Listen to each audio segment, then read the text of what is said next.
네, 여러분 반갑습니다. 경영언론 강의 이어가도록 하겠습니다.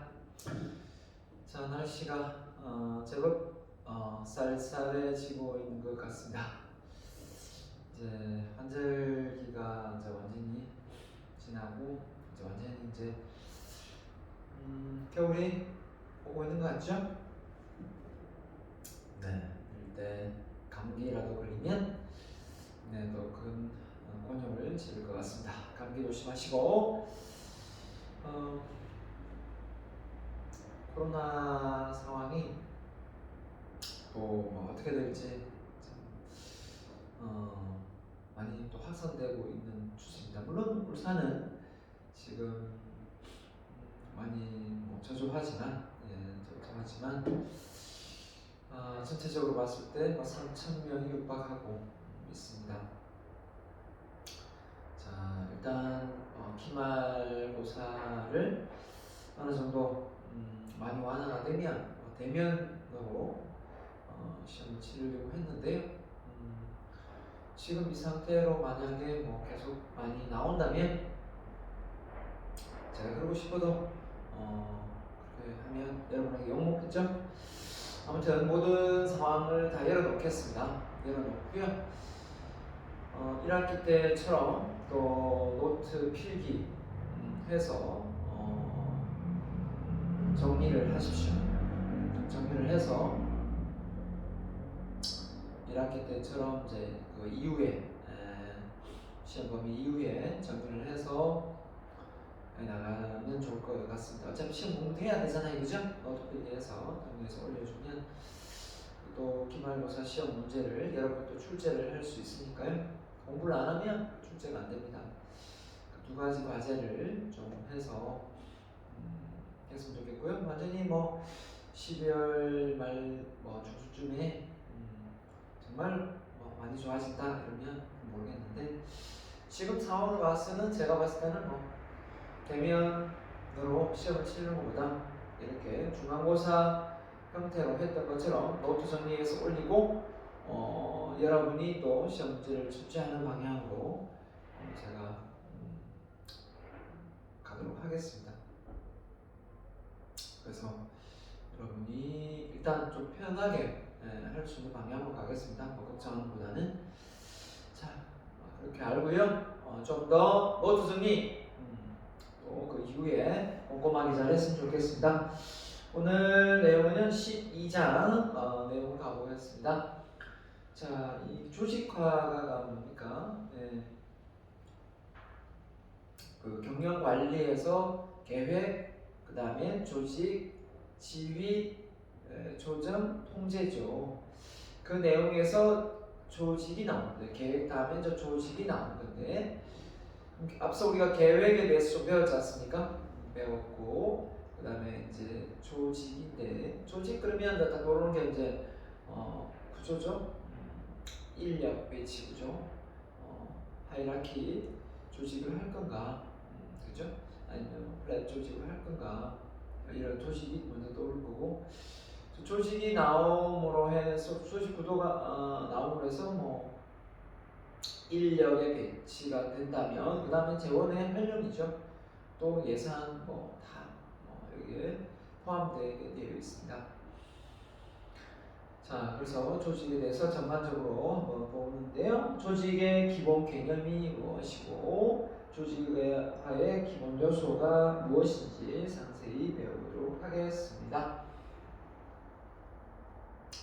자, 보면요. 조직화라 했습니다. 조직화. 계획 수립 단계의 의사결정 과정을 통해 설정된 조직의 목표 달성에 공헌할 수 있도록 어떻게 한다고요? 제 자원을 일정한 패턴 하에 상호 연관되도록 배치하는 것이다 라는 겁니다. 그 계획이 조직의 목표에 맞게끔 실행되도록 하기 위한 과정이 되겠죠. 그래서 조직화의 의사결정 시 고려해야 될 기본 요소가 무엇인가 라고 본다면 작업을 어떻게 잘 분할할 것인가. 왜 분할하죠? 혼자서 업무를 처리하는 것보다 분할해서 나누어서 하면 훨씬 더 생산성이 좋죠. 예. 그다음 부문화 나누는 거고요. 그 다음에 권한의 유형. 권한을 많이 발휘해야 될 때가 있고 아닐 때도 있고, 그렇죠? 예. 그렇지 않습니까? 그 권한과 권한 위향이 나올 거고요. 권력, 권한. 그다음 통제 범위가 이렇게 집권하냐 아니면 분권하냐 이렇게 나올 겁니다. 그다음에 조정, 조정. 조정이 뭡니까? 얼마만큼의 관계가 있느냐라는 거죠. 다른 부서와의 관계가 소통, 의사소통의 관계가 얼마만큼 연관되느냐라는 겁니다. 그런 게 많을 수도 있고 없을 수도 있고, 우리는 우리 파트끼리 할 수도 있고, 그죠? 우리 대한민국의 어떤 조정을 본다면 국가적인 관점에서 보면은 우리나라가 어떤 자동차는 배를 만들든 간에 다른 나라에서 부품이 공급되지 않으면 생산이 불가능하다라고 하면 많은 연관성이 있는 거죠. 그렇죠? 자체 부품 다 조달해서 생산을 하면 관련이 없고 조정할 일도 없는 거죠. 그렇게 개념으로 보면 될 것 같습니다. 자, 작업의 분할입니다. 작업의 분할. 자, 그래서 조직의 전체 작업을 조직 내 개인 또는 집단 작업이 체계적으로 그리고 만족스럽게 수행하도록 되도록 나누어 배분하는 것이다 라고 했습니다. 그래서 작업의 전문화, 노동의 전문화. 자, 작업의 전문화 그러면 아마 앞서 배웠던 테일러가 먼저 떠오를 것 같고요. 또 헨리 포드도 떠오를 것 같습니다. 노동을 얼마만큼 전문화시키느냐, 또 작업을 얼마나 전문화시키느냐, 좀 다른 개념이죠. 노동을 전문화시킨다는 것은 인력의 어떤 기술력을 향상시키는 부분도 있을 수 있고, 작업의 전문화는 단순 반복적인 일을 통해서 숙련가를 만들어내는 과정이라고 볼 수 있겠죠. 자, 아담 스미스의 폭불론에서 언급한 분업에 대한 개념에서 출발한다 이렇게 됐습니다. 자, 핀 제조 공정이 나오죠. 핀을 만든다고 했을 때, 핀 말입니다. 핀. 자, 이거를 사람이 혼자서 만들 때는 예를 들면 철사를 운반하고 곱게 펴고 끝을 뾰족하게 하고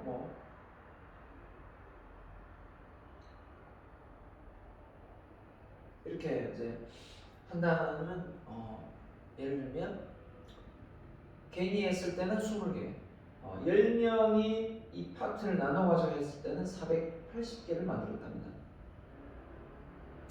그럼 이제 10명을 나누게 해봐도 48개예요. 그죠?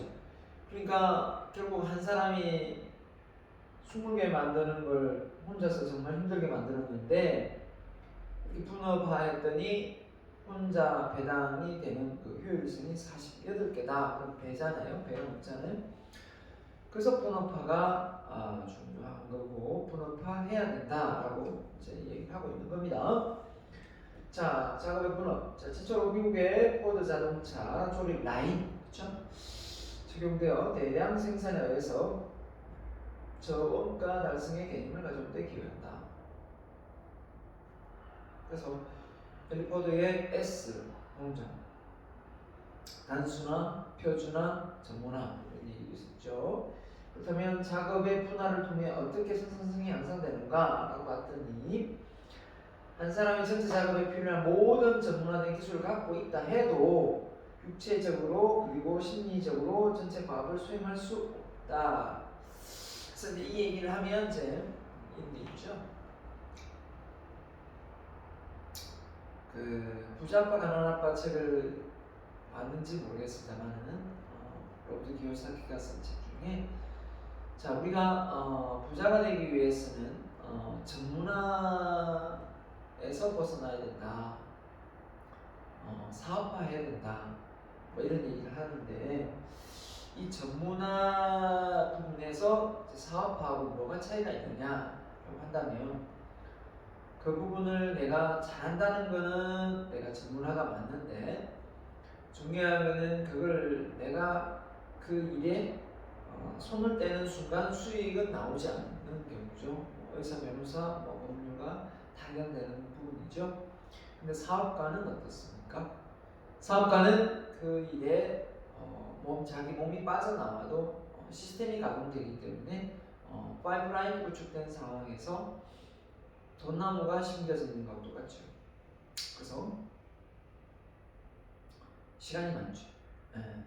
그래서 어떻게 보면 우리가 돈이 없기 때문에 바로 취업을 해야 되죠. 창업을 하려면 돈이 있어야 되니까.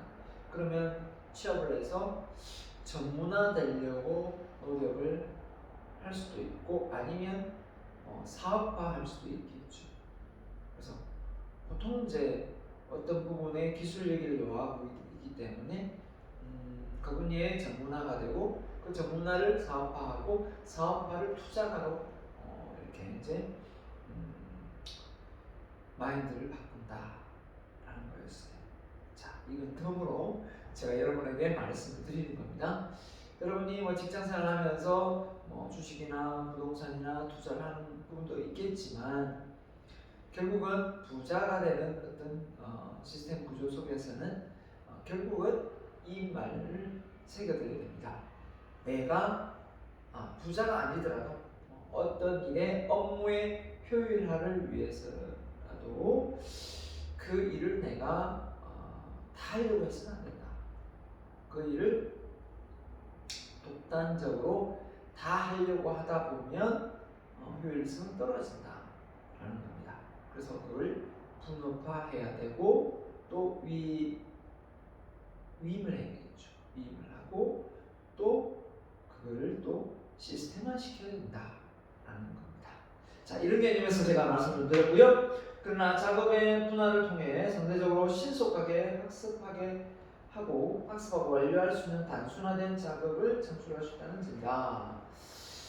그래서 왜냐하면 매일 반복되게 똑같은 일을 하기 때문에 이게 어떻게 보면 잘 숙련가가 안 될 수가 없는 거죠.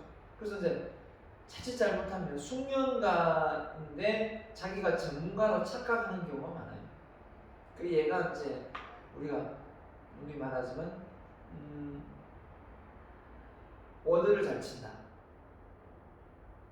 워드를 잘 치는 거하고 또 어떤 내용을 치는 거하고 또 다르죠. 정말 창작을 잘하면서 워드를 잘 친다. 그럼 전문가가 되겠죠. 근데 누군가가 뭐 하라고 하는 내용을 그냥 활자를 그냥 친다 하고 하면 그건 숙련가죠.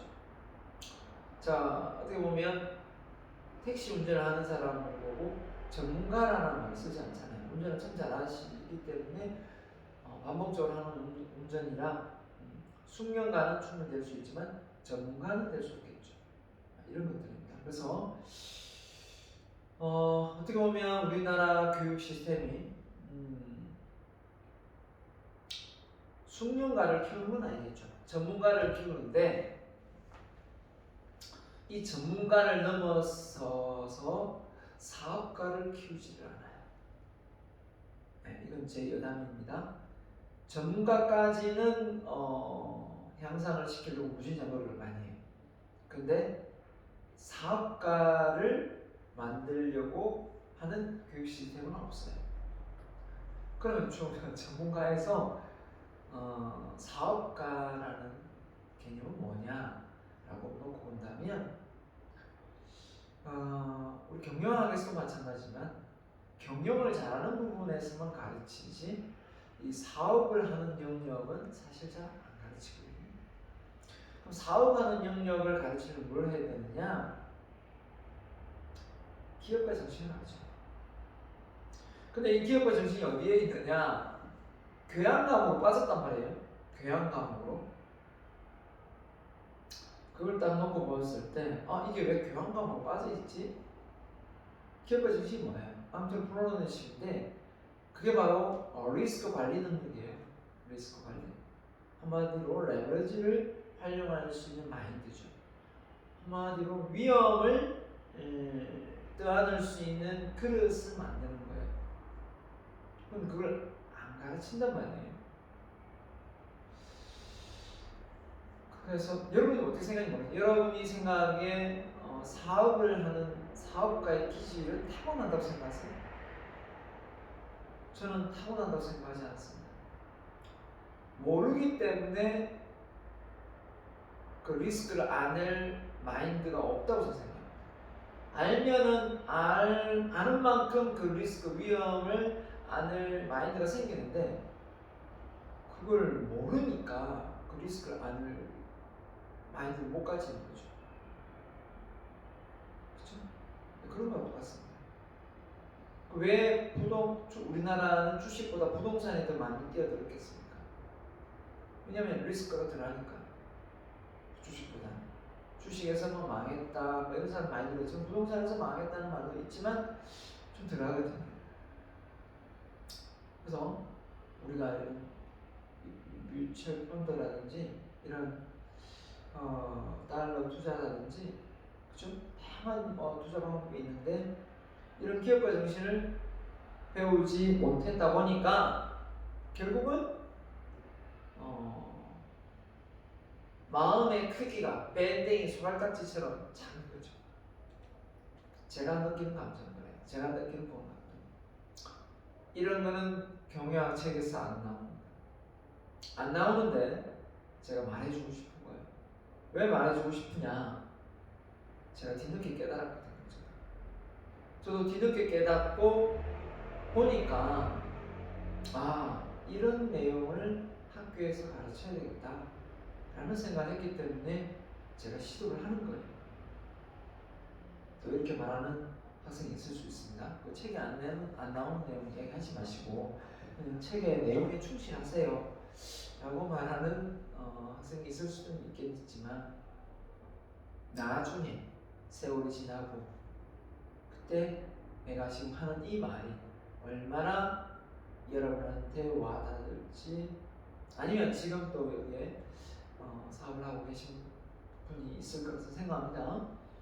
그분이 듣는다면 제가 하는 말이 무슨 말인지 아마 박수를 칠 것으로 생각합니다. 그래서 모든 걸 다 하려고 하지 마세요. 모든 걸 내가 하지 않으면 일이 안 된다는 생각은 잘못된 생각입니다. 그 생각은 그릇이 작은 거예요. 그래서 더 큰 걸, 더 의미 있고 가치 있는 걸 찾기 위해서 지금 내가 가지고 있는 어떤 책임감을 좀 내려놓아야 돼요. 내려놓고 위임을 해야 됩니다.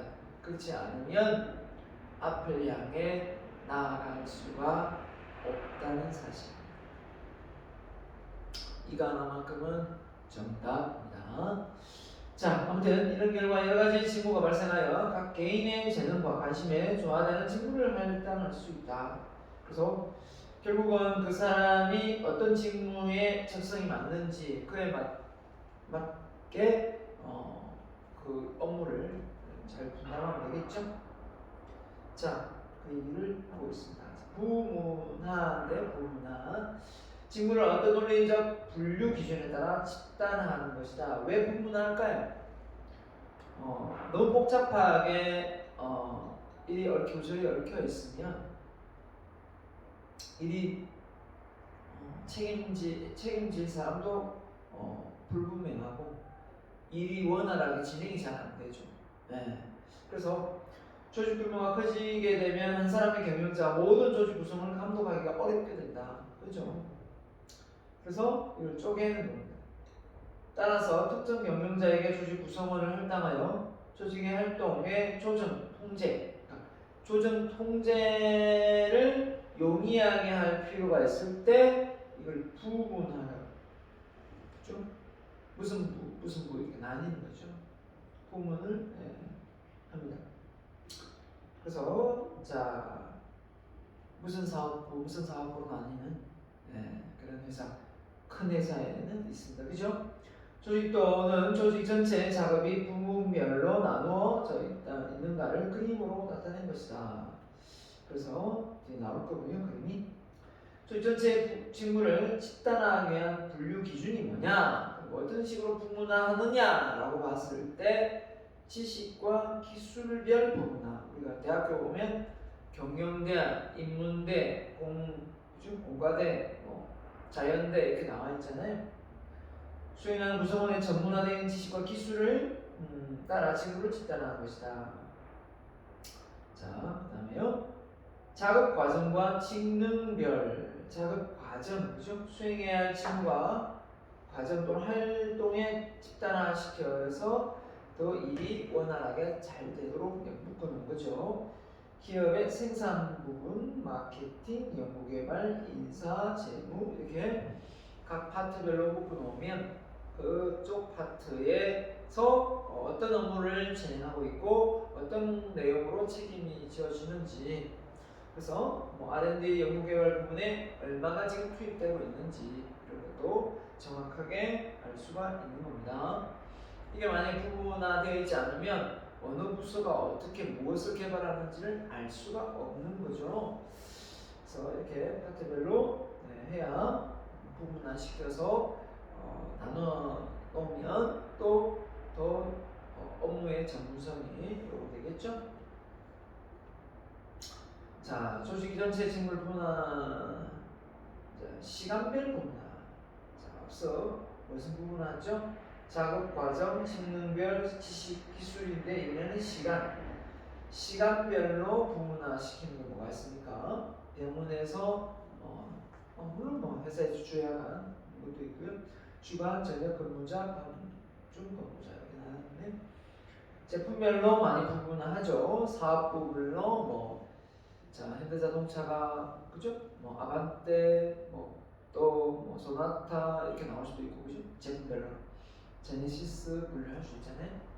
자, 그래서 이제 컴퓨터 생산하는 기업은 대형 컴퓨터 생산 부분, 워크스테이션, 자 이건 어떤 특성화된 그런 컴퓨터라고 보면 됩니다. 기술력에 있어서. 그 다음에 퍼스널 컴퓨터, 개인 컴퓨터 이렇게 다 나누는 거죠.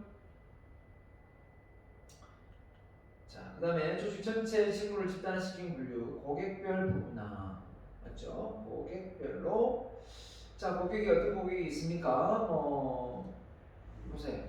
아동복이 있고, 또 성인복이 있고, 또 이제 백화점에 가보면 그죠? 아동복 따로 있고, 그죠? 주니어 따로 있잖아요. 그 다음에 또 뭡니까? 여성, 남성 이렇게 나누기도 합니다.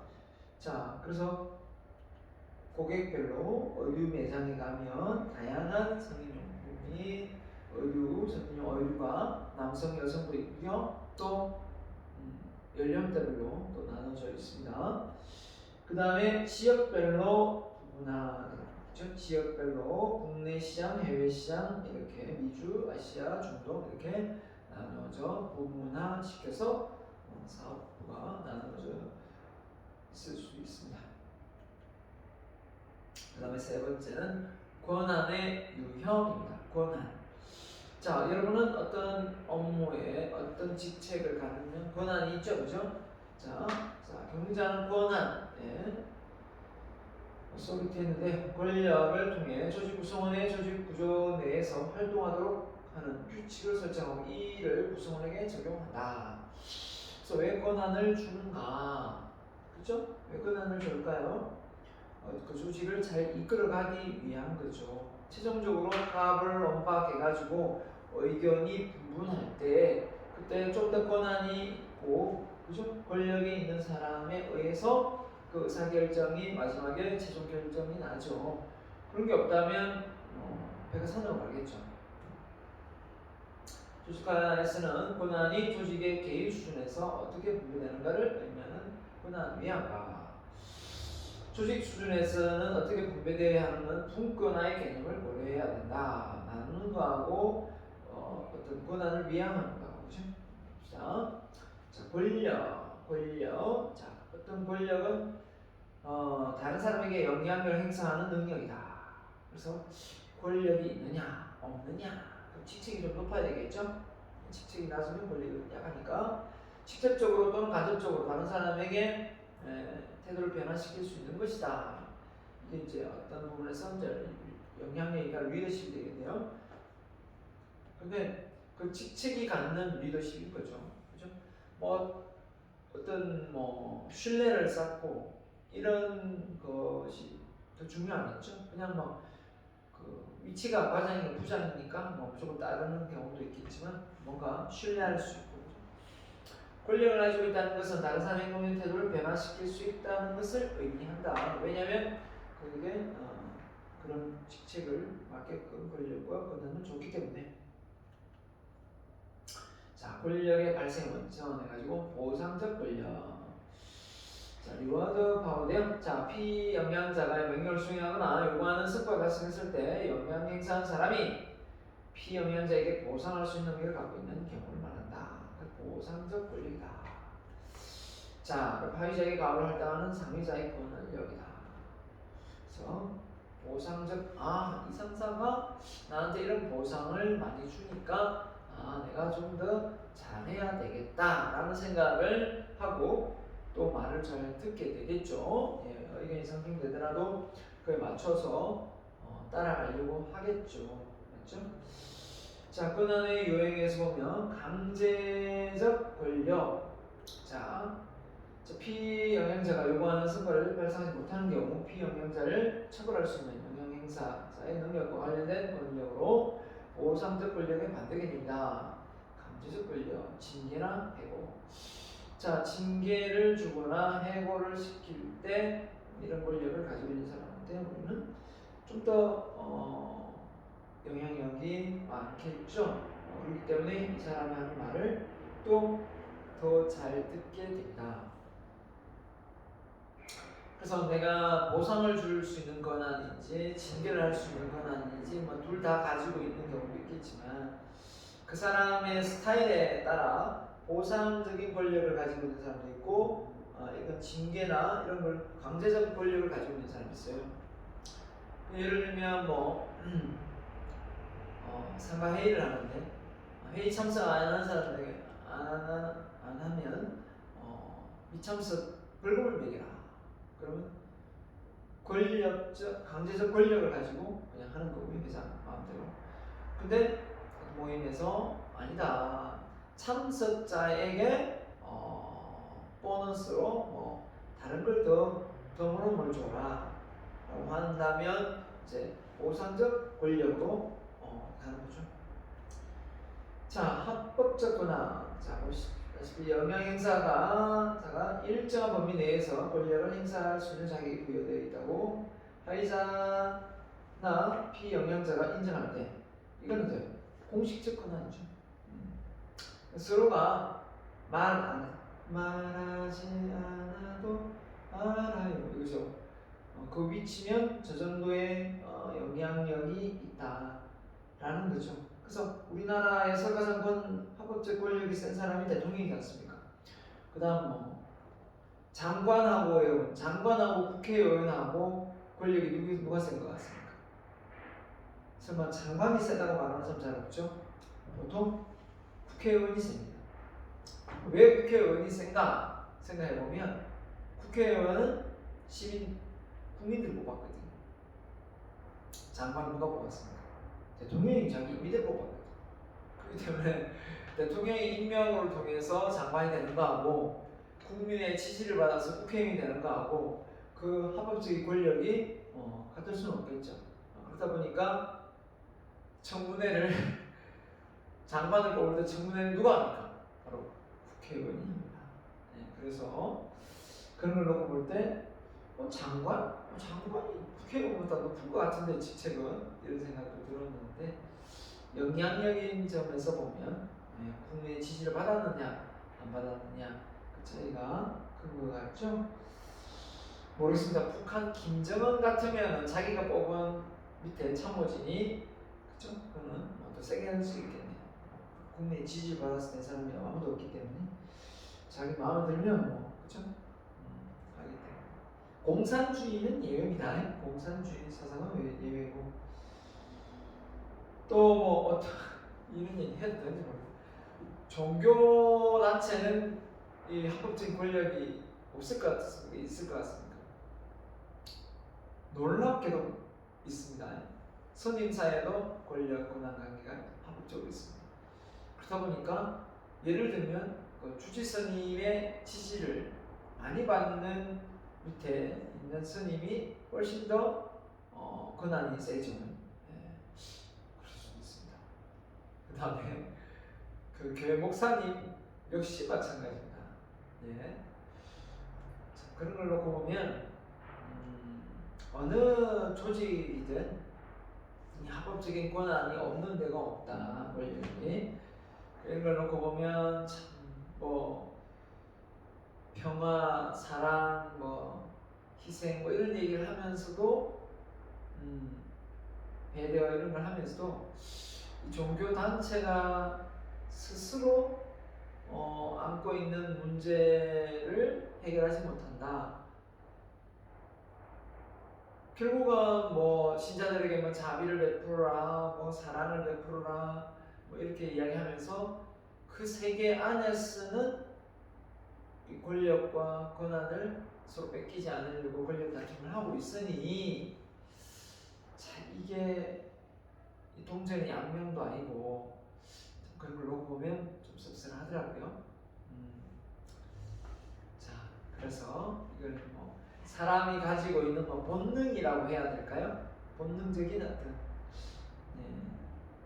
요구라고 해야 되나? 아무튼 그렇습니다.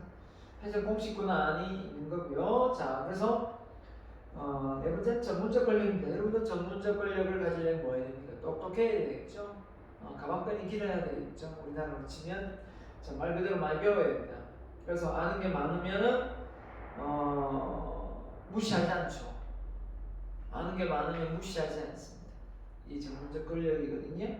그래서 의사들 어떤 말을 하면 다 알아듣죠. 의사가 그 분야의 전문가이기 때문에. 그래서 환자들이 뭘 좀 아는 척하면 어떤 의사는 대놓고 막 총거를 주더라고요. 총거를 주는데 물론 뭐 자기 똑똑한 건 맞는데 그죠? 너무 이게 또 티를 내는 의사들이 가끔 있어요. 그죠? 가보면 물어볼 수도 있고 뭐 이렇게 질문할 수도 있는데 자기가 묻는 거 외에는 질문하지 말라는 식으로 어떤 약간 뉘앙스가 풍기는 경우도 가끔 있어요. 그렇죠? 기분 나쁘죠. 소비자는 좀 더 고객의 관점에서 보면 뭔가 궁금하니까 많이 물어보는 건데 몰라서. 그래서 이제 그럼 어디에서 뭐 그런 쓰잘데기 없는 그런 건강 상식을 들고 와가지고 나한테 질문하느냐, 막 이런 같은 뉘앙스 풍기면서 약간 내리 깔보는 그런 느낌을 받는 경우도 있어요. 그런 거 보면 그래 뭐 네가 뭐 그만이 잘났나 뭐 이렇게 생각하고 넘어가는 게 맞습니다. 그죠? 근데 의사들도 이런 건 좀 알아야 될 것 같아요. 아무리 자기가 똑똑해도 말이 아다르고 어다르잖아요. 그죠? 그렇기 때문에 그 말을 될 수 있으면 나선될 법으로 겸손하게 말할 필요가 있죠. 근데 이제 그런 부분을 뭐 이런 식으로 말하는 사람이 있죠. 그것도 몰랐어요? 그 정도는 다 알고 있는데 이런 식의 어떤 말을 던진다면 상당히 그 분야의 전문가인 건 맞지만 그렇게 전문가를 인정하고 싶은 마음이 안 드는 것도 사실인 것 같아요. 그렇게 좀 매몰차게 자기가 티를 내는 사람들 있잖아요. 네. 그런 사람 좀 안 됐으면 좋겠네요. 자, 중고적 권력은요, 말 그대로 인기 있는 사람들이에요. 어느 조직에서 보면 이거라고 보면 되는데 알리바바의 창업주 마윈이 시진핑 주석보다 어느 정도 인기가 너무 높아져서 알리바바를 완전히 삶았죠. 자금을 주고 정시 상장 미국에 하니까 막 전 세계적으로 인기가 높거든요. 자기는 중국에서 알아줬는데 전 세계적으로 인기가 좋으니까 시세이 얼마나 낮겠습니까? 그래서 공산주의에서는 있을 수 없는 일인 거죠. 자, 이런 걸 놓고 보면 사람이 누군가가 그런 행동을 한다고 그걸 모방하고 싶은 게 중거적 권력이거든요. 그런 동기가 생기잖아요. 그래서 이제 여기 이제 얘가 나오지만 광고 모델로 뭐 주신수라든지 뭐 손흥민이라든지 전혀 이제 뭐 누굽니까 김연아라든지 뭐 누굽니까 많은 연예인들을 대동하잖아요. 근데 그 연예인들이 뭐 냉장고하고 뭐 또 뭡니까 뭐 그 제품하고 뭐 라면하고 뭐 관련이 없어요, 그죠? 예, 관련이 없지만 그런 인물들을 대동하면서 보여줌으로 해서 중고적 권력을 갖는 거죠. 아, 저런 사람들이 저것을 특히 이제 보험 상품 설명할 때, 그죠? 대리운전부터 시작해가지고 저런 사람들이 저 인물이 저 정도의 제품을 가지고 설명을 한다는 것은 인정을 한 거다. 브랜드 인지도가 있는 거다. 믿어도 된다. 그런 거죠. 그러면서 이제 홍보를 하죠. 그에 맞춰서 그 인물만 보고 막 투자를 했다가 큰 낭패를 본 적이 있어요. 지금부터 한 15년 전인가요? 펀드가 되게 유명했었어요. 그래서 거의 뭐 묻지마 펀드를 할 정도로 펀드가 되게 유명했었는데 그때 그 펀드 관련 쪽에 다양한 상품이 나왔을 때 이제 모델을 많이 썼단 말이죠. 네, 그래서 그때 그 모델이 선전한 펀드에 가입하고 많은 사람들이 손실을 보고 또 그런 상조회사 가입했다가 상조회사 망하고 그런 게 많았어요. 그러면서 세상에 이대로 한 놈도 없다 라고 하면서 이제 미학서 이렇게 많이 이제 보였죠. 자, 그래서 이 중거적 권력이 있을 수 있습니다. 인기도에 따라서. 근데 이제 예를 들면 회사 들어갔는데 직책은 부장인데 사장까지는 아니더라도 부사장보다 인기가 더 좋을 수도 있다. 그죠? 그렇게 될 수 있잖아요. 네. 자, 그 다음에 경영자는 합법적인 권리뿐만 아니라 보상 관계적 권리를 갖고 있다. 네. 그죠? 자, 경영자의 직무 맹체에는 전문적 권력과 중무적 권력이 게재되지는 않는다. 당연하죠. 그러나 일반적으로 경영자는 자신의 직무에 전문 기술을 갖고 있고 개인별 스타일 개성에 의해 좌우되는 중거적 권력도 행사한다고 할 수 있다. 근데 꼭 그렇지만은 않을 수도 있다라는 거죠. 본인이 만들어가는 개성이기 때문에 신뢰하고 존중을 못 받는다면 이거 역시 그 분야의 전문지식이 전혀 없고 낙하산 인사라면 사장 아들이라고 해서 그죠? 바로 들어오자마자 부장 달고 과장 단다면 알지도 못하는 게 그죠? 갓 들어온 신입사원보다 더 모르는 경우가 있을 수 있잖아요. 자, 그 다음에 경영자는 자신의 조직 목표를 달성하기 위해서는 이러한 권력을 자신의 직무와 통일된 일로 일부러 이해하고 수용하며 권력을 남용하기보다는 이용할 수 있는 방법을 습득해야 된다. 그렇죠? 권력을 남용하기보다 이용할 수 있는 권력을 남용한다는 것은 그 권력을 이용해서 부당하게 이익을 취하는 그런 경우를 얘기하는 거죠. 그래서 전혀 다른 의사결정이 만들어지는 거죠. 결성되는 거. 배가 산으로 갈 수 있는 거죠. 자, 그래서 조직에 의해 합법적인 권력이다. 그래서 권력의 한 형태로 권력을 행사할 수 있는 능력이다. 권한은 조직 차원에서만 발생한다. 자, 그래서 조직이 안 만들어지는데 무슨 권한이 있겠어요, 그죠? 공식적인 권한은 합치 권한에 해당한다. 예를 들어 특정 분야에 많은 지식을 갖고 있는 경우가 있다면 이 분야의 전문 권력 다 설명했습니다. 판사나 피고 형량을 결정한 경우 권한은 합법 권한에서 강제적 권한을 행사하는 경우에 해당된다. 합법적 권한도 있고 강제적 권력도 있고 그죠? 자, 일반적으로 조직 구조와 권한 차원에서 권력은 공식적 권한이 중심이 된다. 그죠? 그 직책이 되면 그런 어떤 권한이 있다고 서로 인정을 하게 됩니다. 조직 차원에서 권한과 관계되는 개념으로는 라인 권한, 스텝 권한, 직능적 권한 또는 권한 위양이 있다. 한번 볼까요?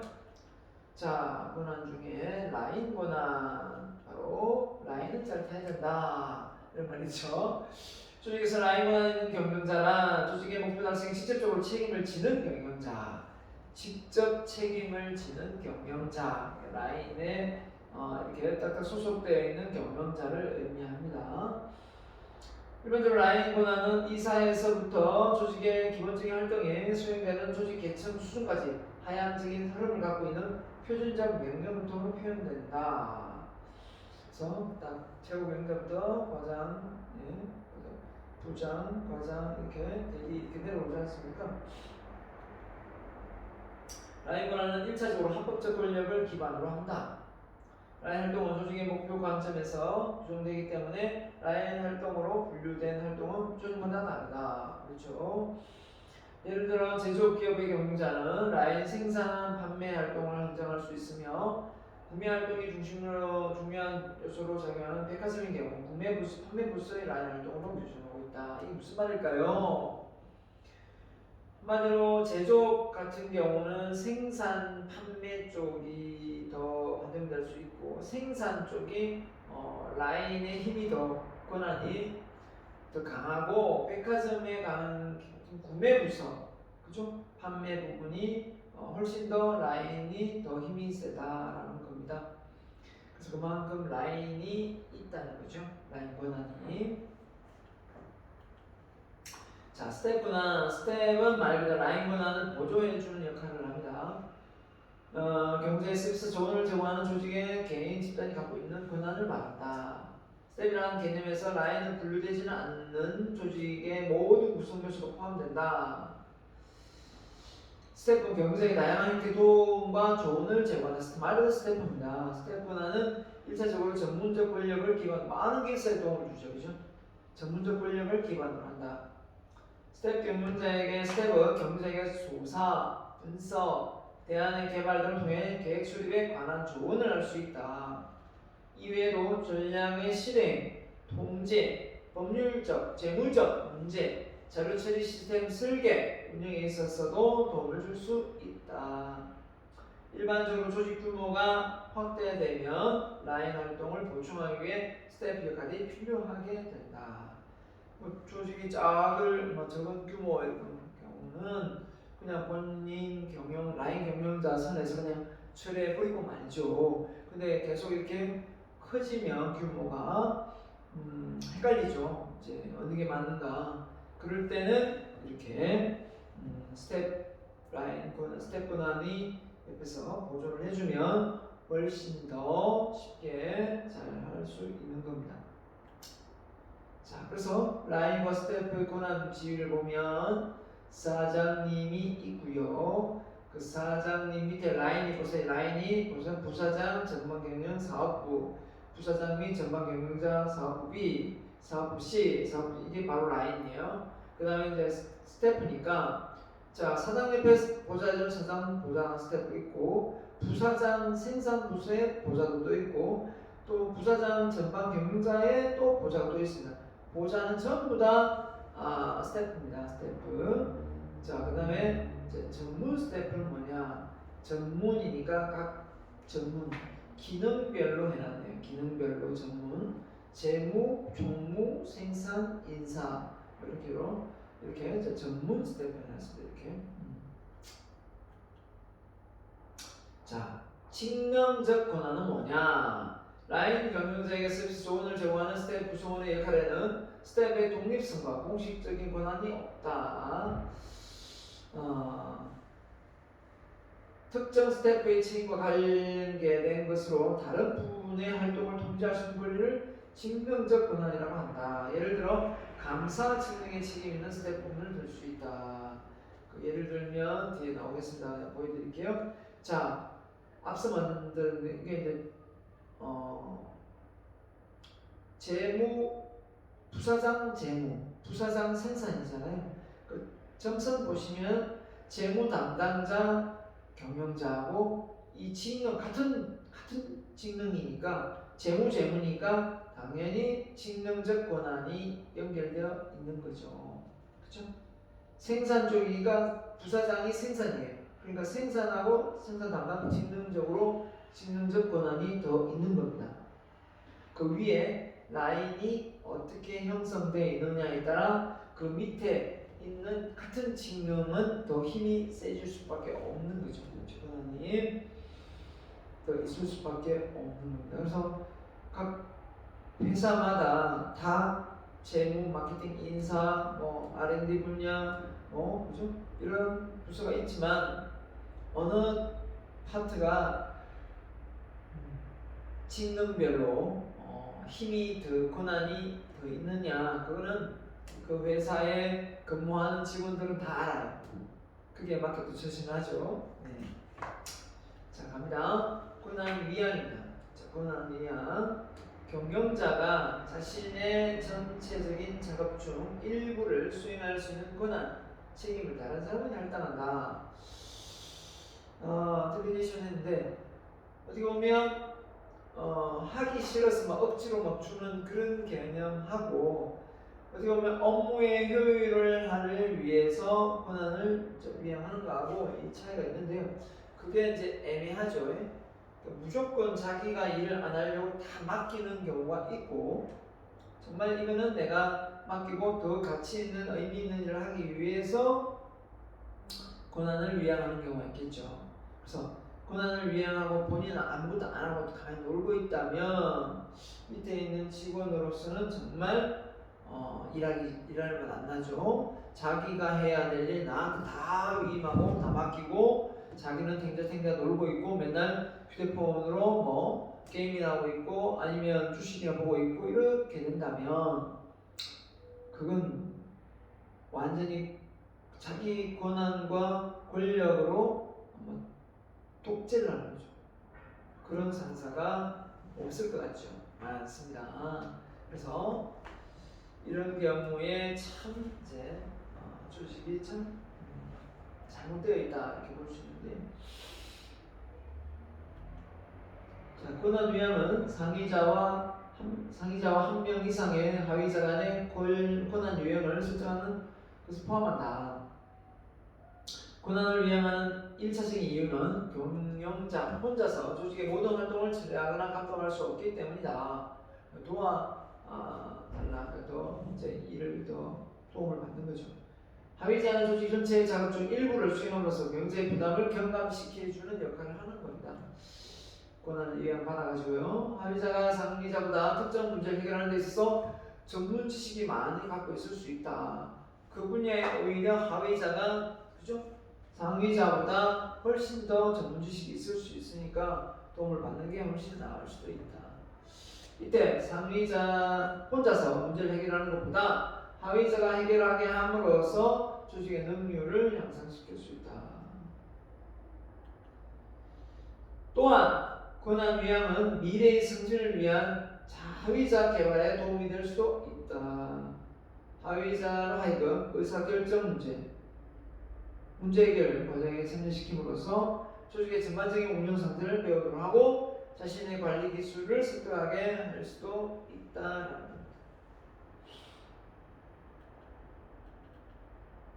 자, 권한 위양의 장점. 내가 업무를 다른 사람한테 이렇게 위임을 했을 때 많은 과업을 위양할수록 상위 경영자로부터 많은 책임을 추구하거나 수행해야 할 기회를 갖게 된다. 그렇죠? 따라서 경영자는 일상적인 문제뿐만 아니라 깊은 사고와 독창성이 필요한 과업에 관한 권한도 위양함으로써 조직 최대의 유효성을 달성하려고 노력하게 된다. 이게 무슨 말이냐면 그 권한이 그 사람에게 더 많이 이렇게 주어짐으로 해서 직원들의 그 핵심적인 아이디어나 그런 좋은 독창적인 아이디어를 잘 활용할 수가 있다는 거죠. 그러니까 아예 직원들은 그런 능력을 발휘할 기회를 아예 상실할 수도 있겠지만 위양을 했을 경우에, 위임을 했을 경우에 한했습니다. 두 번째입니다. 그러면 하위자로 하여금 위헌된 과거에 대해 책임을 수용하고 실행에 판단력을 증식시킨다. 따라서 하위자의 훈련에 도움이 된다. 그죠? 독창성 발휘를 위한 자신감과 의지도 갖게 한다라는 겁니다.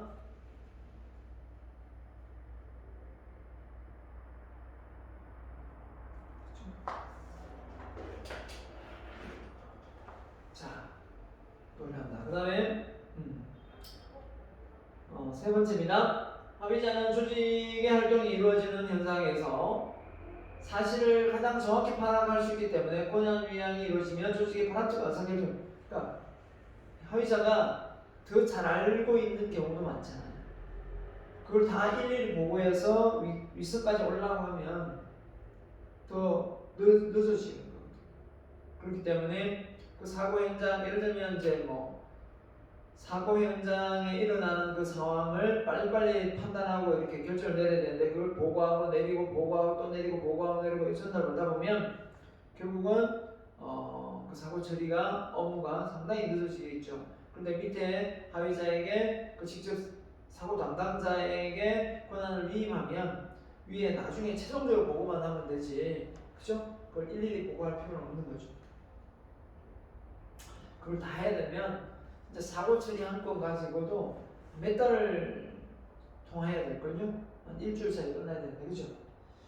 자, 권한 위양은 신속한 의사결정을 가능하게 한다. 그래서 권한이 이루어지지 않으면 경영자에게 일일이 보고하고, 맞죠? 경영자와 협의를 거쳐 의사결정해야 되기 때문에 권한 위양이 이루어지면 현장에 직접 필요한 의사결정을 할 수 있어서 시간을 절약할 수 있다. 시간을 절약할 수 있다. 자, 그 다음에 권한 위양에 대한 장벽, 단점 무엇인가 볼까요? 좋은 점도 있지만 안 좋은 점도 있겠죠. 경자가 자신 혼자서 과학을 수행할 수도 있다고 생각하거나 권한 위양의 단점이 아니라 하는데 어려움을 얘기합니다. 혼자서 과학을 수행할 수 있다고 생각하거나 하위자의 능력을 무시하는 경우, 그러니까 독재를 하는 거죠. 특정 과학을 어떤 경영자, 하위자에게 책임을 지게 할 것인가에 관하여 혼란이 있거나 일관성이 없는 경우, 그래서 누구한테 줘야 되나, 그래서 그걸 물려주는 사람한테 이랬다 저랬다 준다 했다가 안 준다 했다가 이게 왔다 갔다 하면 김색이죠. 경영자가 권한 위양을 하면 자신의 권한이 감소될 거야. 이게 이제 가장 이제 자기 자리가 뺏길 것 같은 거죠. 내가 할 수 있는 일을 밑에 직원이 다 해버리면 나는 내가 옷을 벗어야 되는 건 아닐까 라는 생각을 갖기 때문에 일을 잘 위양을 안 하고 기존에 갖고 있는 일을 자꾸 하려고 합니다. 그러다 보면 이 사람 답답하죠. 답답하고 왜 그러냐, 빨리 좀 물려줘라 이렇게 얘기를 해도 말 안 듣죠. 말 안 듣고 끝까지 본인이 다 하려고 합니다. 이런 경우도 없지 않아 있습니다. 자, 효과적인 권한 위양 방법은 뭐냐? 자, 경영자는 위양의 과업을 수행할 수 있도록 하위자에게 자율권 부여, 권한 위양을 했으면, 그죠? 당연히 그 자율권을 줘야 되겠죠. 스스로 할 수 있게끔. 그래야 그 사람의 역량이 나오지. 또 간섭하고 또 간섭하면 그 위양한 게 아니죠. 하위자로 하여 경영자가 선택하고자 했던 것과는 다른 과업 수행 방법, 해결책을 선택하도록 하는 것을 의미한다. 경우에 따라서 위양의 과업을 수행하는 하위자의 실수를 허용하고 나아가 실수로부터 배울 수 있다는 의식을 본취시켜야 된다. 하위자의 실수를 허용하고 나아가 실수를 할 수 있던 부분도, 왜냐하면 본인이 했던 것보다 상당히 밑에 있는 사람이 당장은 잘 못할 수 있겠죠. 그렇기 때문에 실수를 할 수밖에 없겠죠. 네. 그런데 그런 실수를 용납을 못해서 다시 내가 할게, 가져와라 이렇게 한다면 안 되겠죠. 또 서로 감정만 상해진 상태라 차라리 아니하면 못한 거죠. 그렇게 하더라도 실수를 하다 허용하고 또 이제 잘할 수 있도록 격려를 해줘야 되겠죠. 경영자와 하위자 간의 개방된 의사소통이 이루어져야 된다. 하위자의 능력을 아는 경자는 어떤 과업을 누구에게 위임할 것인가를 더욱 현실적으로 결정할 수 있다. 하위자의 능력을 파악을 못하면 이제 이것도 어렵죠.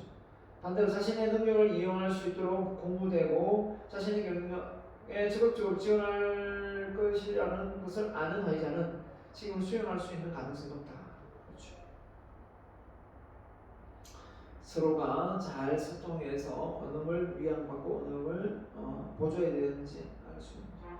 경영자는 조직의 목표, 과업의 필요 요건, 하위자의 능력 같은 조직상의 여러 요인들을 분석할 수 있는 능력을 갖고 있어야 된다. 그런 능력이 없이 무조건 하위자에게 그런 능력을 막 던져주면 정말 힘들어하겠죠. 그리고 힘들어하기 때문에 신뢰가 깨질 수 있습니다. 그래서 그 업무를 맡겨서 위임해도 그 사람이 잘 처리해낼 수 있는 사람에게 맡겨야 되겠죠.